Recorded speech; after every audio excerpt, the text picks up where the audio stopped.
ಪ್ರತಿಯೊಬ್ಬರಿಗೂ ನಾನು ತುಂಬ ಚೆನ್ನಾಗಿ ಕಾಣಿಸ್ಕೋಬೇಕು, ಬ್ಯೂಟಿಫುಲ್ ಆಗಿ ಕಾಣಿಸ್ಕೊಳ್ಬೇಕು ಅಂತ ಹೇಳ್ತಾರೆ. ಸೊ ಮ್ಯಾಕ್ಸಿಮಮ್ ಅವರು ಒಳಗಡೆ ಏನೇ ಸಮಸ್ಯೆಗಳಿದ್ರು ಕೂಡ ಹೊರಗಡೆ ಔಟರ್ಗಿನ ತುಂಬ ಚೆನ್ನಾಗಿ ಕಾಣಿಸ್ಕೊಳ್ಬೇಕು ಅಂತ. ನಾರ್ಮಲ್ ಆಗಿ ಒಂದು ವರ್ಡ್ ಇದೆ, face is index of your mind ಅಂತ. ಬಟ್ ಈ ಆಲ್ಟರ್ನೇಟ್ ಮೆಡಿಸಿನಲ್ಲಿ face is index of your body. Yes sir, ನಿಮ್ಮ ದೇಹ ಹೇಗಿರುತ್ತೆ, index of our body. Correct, not mind. Okay. Face is index of mind ಅಂತ ಯಾಕೆ ಹೇಳಿದ್ದಾರೆ ಅಂದರೆ, ನಿಮ್ಮ ಮನಸ್ಸಲ್ಲಿ ಹೇಗೆ ಎಮೋಷನ್ಸ್ ಇರುತ್ತೋ ಅದೇ ನಿಮ್ಮ ಫೇಸಲ್ಲಿ ಕಾಣಿಸುತ್ತೆ. ಕೋಪ ಬಂದ್ರೆ ಹಿಂಗಿರ್ತೀಯ, ಭಯ ಆದ್ರೆ ಹಿಂಗಿರ್ತೀಯ, ಡಿಪ್ರೆಷನ್ ಆದ್ರೆ ಹಿಂಗಿರ್ತೀಯ, ಲೋನ್ಲಿ ಆದ್ರೆ ಹಿಂಗಿರ್ತೀಯ, ಅದು ಫೇಸಲ್ಲಿ ಕಾಣಿಸುತ್ತೆ. ಖುಷಿ ಆದರೆ ಬ್ಲಶ್ ಔಟ್ ಆಗಿದೆ. ಎಸ್, ಅದೆಲ್ಲ face is index of mind ಯಾಕೆ ಹೇಳಿದ್ದಾರೆ ಅಂದರೆ, ನಿಮ್ಮ ಎಮೋಷನ್ಸ್ ನಿಮ್ಮ ಮುಖದಲ್ಲಿ ಕಾಣಿಸುತ್ತೆ ಅಂತ. ಅದೇ ಥರ ನಮ್ಮ ಆಲ್ಟರ್ನೇಟ್ ಮೆಡಿಸಿನಲ್ಲಿ, ನೇಟಿವ್ ಮೆಡಿಸಿನ್ಸಲ್ಲಿ ನಮ್ಮ ಅನುಭವ ಏನಂತಂದರೆ, face is a index of your body. ನಿಮ್ಮ ದೇಹದ ಒಳಗಡೆ ಏನೆಲ್ಲ ಆಗುತ್ತೋ ಅದು ನಿಮ್ಮ ಮುಖದಲ್ಲಿ ಕಾಣಿಸುತ್ತೆ, ನಿಮ್ಮ ಸ್ಕಿನ್ನಲ್ಲಿ ಕಾಣಿಸುತ್ತೆ. ಸೊ ಹಾಗಾಗಿ ನೀವು ಸುಂದರವಾಗಿರಬೇಕು ಅಂತಂದರೆ ನಿಮ್ಮ ದೇಹದ ಒಳಗಿನ ಶಕ್ತಿ ಚೆನ್ನಾಗಿರಬೇಕು. For example dark circle. ಹೌದು. ಸೊ ಇಲ್ಲಿ ಯಾವ ಮೆರಿಡಿಯನ್ ಬರುತ್ತೆ ಅಂತಂದರೆ, this is your stomach 1 acupuncture point, stomach 2 ಹಿಂಗೆ ಬರುತ್ತೆ ಸ್ಟಮಕ್ ಮೆರಿಡಿಯನ್. ಇದು ಹೀಗೆ ಕೆಳಗೆ ಹೋಗುತ್ತೆ, ಕಾಲಿನ 2ನೇ ಬೆರಳಲ್ಲಿ ಎಂಡ್ ಆಗುತ್ತೆ. ಟೋಟಲ್ ಆಗಿ 45 ಅಕ್ಯುಪಂಚರ್ ಪಾಯಿಂಟ್ಸ್ ಇರುತ್ತೆ. ಕಣ್ಗಳಿಗೆ ಸಂಬಂಧಪಟ್ಟಂಗೆನೆ ಅಲ್ಲ, ಸ್ಟಮಕ್ ಮೆರಿಡಿಯನ್ ಇದು. Stomach meridian. ಆ ಸ್ಟಮಕ್ ಮೆರಿಡಿಯನ್ ಕಣ್ಣಿನ ಅಂಚಿಗೆ ಸ್ಟಾರ್ಟ್ ಆಗೋದ್ರಿಂದ, ಸೊ ನಿಮ್ಮ ಹೊಟ್ಟೆ ಹೇಗಿದೆ ಅಂತಂದರೆ ಕಣ್ಣಿನ ಸುತ್ತ ನೋಡಿದ್ರೆ ಸಾಕು ಗೊತ್ತಾಗುತ್ತೆ. ಈ ಕಣ್ಣಿನ ಸುತ್ತ ನಿಮಗೆ ಐ ಬ್ಯಾಗ್ ಇರ್ತಾವೆ ಕೆಲವ್ರಿಗೆ. Yes sir. ದಪ್ಪ ಐಲಿಡ್ ದಪ್ಪ ಆಗಿರುತ್ತೆ. ಹೌದು ಹೌದು. ಯಾಕಾಗಿ ಅಂತಂದರೆ, ಅವರ ದೇಹ ಆಹಾರನ ಸರಿಯಾಗಿ ಜೀರ್ಣ ಮಾಡದೆ ಫುಡ್ ಸ್ಟ್ಯಾಗ್ನೇಟ್ ಆಗ್ತಿರುತ್ತೆ. ದೇಹದಲ್ಲಿ ಸರಿಯಾಗಿ ಜೀರ್ಣ ಆಗದೆ ಆ ಟಾಕ್ಸಿನ್ಸ್ ಅಕ್ಯುಮುಲೇಷನ್ ಆದಾಗ, ದೇಹದಲ್ಲಿ ಡ್ಯಾಮ್ನೆಸ್ ಒದ್ದೆ ಹೆಚ್ಚಾದಾಗ ಇಲ್ಲಿ ಐ ಬ್ಯಾಗ್ ಬರುತ್ತೆ. ಕರೆಕ್ಟ್, ಇಲ್ಲೊಂದು ಲೇಯರೇ ಬಂದ್ಬಿಡುತ್ತೆ ಇಷ್ಟ. ಹೌದು. So that means there stomach, spleen and pancreas, entire digestion system weak ಆಗಿದೆ ಅಂತ. ಕಣ್ಣು ನೋಡಿದ್ರೆ ಗೊತ್ತಾಗ್ಬಿಡುತ್ತೆ. ಎಸ್, ಅದೇ ಡಾರ್ಕ್ ಆಗಿತ್ತು, ಐ ಬ್ಯಾಗ್ ಏನಿಲ್ಲ, ಐಲಿಡ್ ಸ್ವೆಲ್ಲಿಂಗ್ ಇಲ್ಲ, ಬಟ್ ಕಪ್ಪಾಗಿರುತ್ತೆ.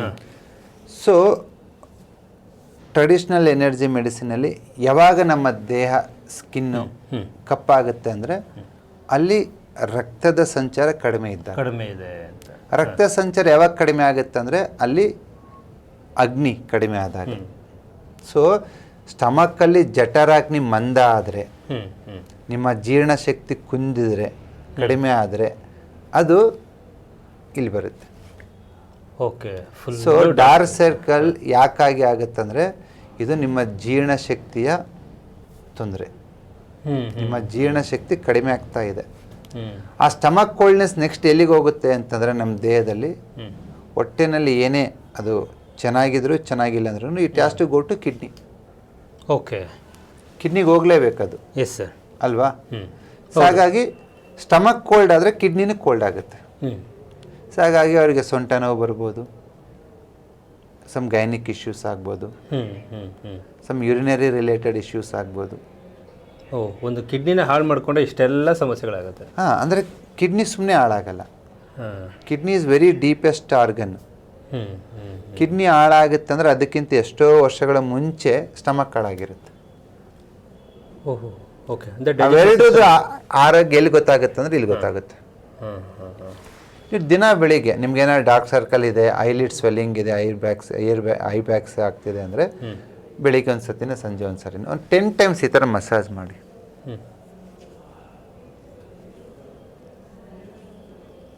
ಅಷ್ಟೇ. Okay, that's it. It strengthens your stomach. ಹೌದಾ? ಕಣ್ಣು ಕೆಳಗಡೆ ಈ ಥರ ಮಸಾಜ್ ಮಾಡಿದ್ರೆ ಸಾಕು, ಹಿಂಗೆ ಸ್ಟಮಕ್ ಸ್ಟ್ರೆಂತ್ ಆಗುತ್ತೆ. ಹೌದು, ಹಿಂಗೆ ಮಾಡ್ಬೋದು. ಡೌನ್ವರ್ಡ್ ಪ್ರೆಷರು ಮಾಡ್ಬೋದು. ಜೊತೆಗೆ ಕಲರ್ ಥೆರಪಿ.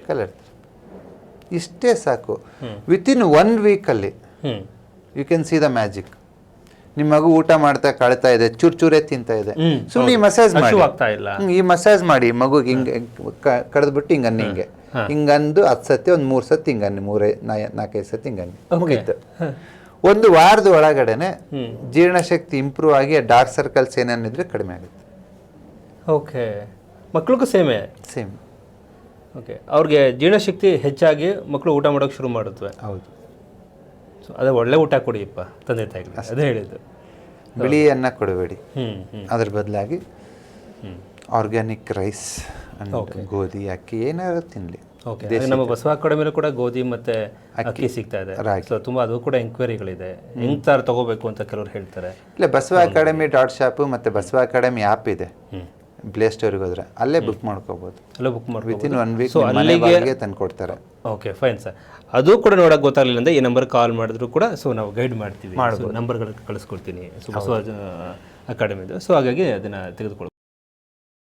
ಇದು Basava academy, so colour therapy. ನಮ್ಮೊಟ್ಟಿಗೆ ಡಾಕ್ಟರ್ ಬಸವರಾಜ್ ಅವರಿದ್ದಾರೆ. 14 ವರ್ಷ ರಿಫ್ಲೆಕ್ಸಾಲಜಿನಲ್ಲಿ ಕೆಲಸ ಮಾಡಿ, ಅಂದರೆ ಅದ್ರ ಬಗ್ಗೆ ಪರೀಕ್ಷೆ ಮಾಡಿ, ಅದನ್ನು ಸ್ಟಡಿ ಮಾಡಿ ನಮ್ಮ ಕರ್ನಾಟಕದಲ್ಲಿ ಪ್ರತಿ ಮನೆಯೂ ಕೂಡ ಅವರು ರೀಚ್ ಆಗ್ತಿರುವಂಥದ್ದು. ರಿಫ್ಲೆಕ್ಸಾಲಜಿ ಹೀಗೂ ಕೂಡ ಕೆಲಸ ಮಾಡುತ್ತಾ ಅಂತ ನೋಡಿ ಸಾವಿರಾರು ಪೇಷಂಟ್ಗಳ ಮೇಲೆ ಅದನ್ನು ಪ್ರಯೋಗ ಮಾಡಿ ಅನಂತರ ಬಂದಂಥ ರಿಸಲ್ಟ್ಗಳನ್ನು ಸೊ ಮತ್ತಷ್ಟು ಹೆಚ್ಚು ಮಾಡಿ ಇವತ್ತು ಬಸವ ಅಕಾಡೆಮಿ ಬೆಂಗಳೂರಿನ ಬನಶಂಕರಿಗೆ ಬಂದರೆ ಪ್ರತಿನಿತ್ಯ 100 ಜನ ಇಲ್ಲಿ ಕ್ಯೂ ನಿಂತಿರ್ತಾರೆ. ಸೊ ಇಲ್ಲ ಸರ್, ಲಾಸ್ಟ್ ಟೈಮು ನಾನು ಬಂದಿದ್ದೆ, ಇವತ್ತು ನನಗೆ ಅದು ಹುಷಾರಾಯಿತು ಸರ್, ಇವರು ನಮ್ಮ ಕಡೆಯವರು ಸರ್, ನಾನು ಕರ್ಕೊಂಡು ಬಂದಿದ್ದೀನಿ ಅಂತ ಅವ್ರು ಇನ್ನೊಬ್ಬರನ್ನ ಕರ್ಕೊಂಡು ಬಂದು ಬಸವ ಅಕಾಡೆಮಿನಲ್ಲಿ ಅವರು ಅದನ್ನು ಆ ಕಲರಿಂಗ್ ಮಾಡಿಸ್ಕೊಂಡು ಹೋಗ್ತಾರೆ. ಕಲರಿಂಗ್ ಅಂತಂದರೆ ಸೊ ಬಣ್ಣ ಥೆರಪಿನ ಮಾಡಿಸ್ಕೊಂಡು ಹೋಗ್ತಾ ಇರುವಂಥದ್ದು. ಹಾಗಾಗಿ 1000 ಜನಕ್ಕೆ ರಿಸಲ್ಟ್ ಬಂದ ನಂತರ ಸೊ ಮನೆಯೂ ಕೂಡ ರೀಚ್ ಮಾಡಿಸ್ಬೇಕಪ್ಪ, ಪ್ರತಿಯೊಬ್ಬರು ಬಡವರು ಕೂಡ ಕಡೆ ವ್ಯಕ್ತಿಗಳು ರೀಚ್ ಆಗಬೇಕು ಅಂತಂದಾಗ ಬಣ್ಣ ಚಿಕಿತ್ಸೆ ಪುಸ್ತಕವನ್ನು ಅವರು ಬಿಡುಗಡೆ ಮಾಡಿದ್ರು. ಈಗ ಅದು 3 ಭಾಷೆಯಲ್ಲಿ ಬಂದಿರೋಂಥದ್ದು